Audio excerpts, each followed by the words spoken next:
He was born powerless in a world that worships power. And instead of breaking him, it made him believe he could still deserve it. That's where Izuku Midoriya begins. Not as a hero. Not even as someone with potential. But as someone who refuses to let reality define what he's allowed to hope for.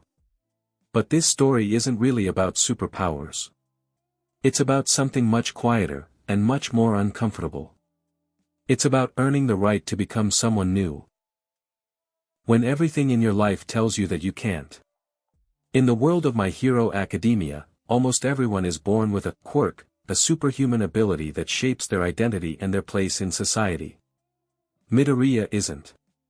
He grows up watching heroes save people, studying them obsessively, dreaming of becoming one, while being constantly reminded that he doesn't belong in that world. Even the people closest to him don't fully believe it's possible. And yet, he doesn't stop. Not because he's confident. Not because he's special. But because he refuses to let go of the idea that effort should mean something. Midoriya asks the world's greatest hero, All Might, a simple question: can someone without powers become a hero? At first, the answer is no. At face value, it feels like realism. A harsh truth. A necessary crushing of naive dreams. But psychologically, something more precise is happening. Midoriya isn't just asking about becoming a hero. He's asking if effort can compensate for what he lacks. If desire can matter more than circumstance. And the answer he receives reflects something many people hear in their own lives: no. Stay in your place. What makes this moment painful is how recognizable it is. Most people have had a version of this conversation, where someone they respect unintentionally reinforces their limitations. But then something shifts. All Might sees how Midoriya runs, recklessly, instinctively. To save someone despite having no power. And suddenly, the answer changes. Not because Midoriya became stronger. In that moment, but because he revealed something deeper, he was already acting like the person he wanted to become. You don't earn opportunity by being ready. You earn it by behaving like someone who refuses to wait for permission. Midoriya trains relentlessly, cleaning an entire beach filled with trash to prepare his body for inheriting power. At face value, it's a training montage. A test of physical endurance. But psychologically, this is where the story becomes honest.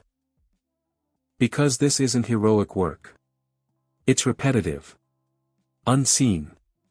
Unglamorous. And that's exactly the point. It's redefining what earning actually looks like, not explosive moments of greatness, but sustained, quiet effort when no one is watching. Midoriya isn't just building strength. He's building identity. Every piece of trash he lifts is a small contradiction of who the world told him he was. And that's how real change works. Not through one defining moment. But through 1,000 small acts that slowly make your old identity harder to believe. You may have lived this. Working towards something that doesn't yet feel real. Putting in effort before there's proof it will pay off. And the hardest part? No one applauds you for it. After inheriting power, Midoriya can't control it. Every time he uses it, he injures himself, badly. At face value, it's a limitation. A typical learning curve. But psychologically, it's far more revealing. Midoriya doesn't know how to be strong yet. So he uses strength the only way he understands, all at once, at full intensity, without restraint. And it hurts him. This is the stage most people don't talk about, when you finally gain access to something you've always wanted, but you don't yet have the emotional structure to hold it. So you overextend. You burn out. You push too hard. Because you're still operating from the mindset of scarcity. Midoriya isn't failing here. He's learning that strength isn't just something you gain, it's something you learn to regulate. Because it means effort alone isn't enough. You also have to evolve the way you relate to what you've earned. In moments where his abilities are limited, Midoriya still chooses to act, using strategy, observation, and instinct. He stops measuring himself by what he lacks and starts using what he already has. Midoriya's journey is about the tension between who you are and who you believe you're allowed to become. At the beginning, his identity is defined by absence.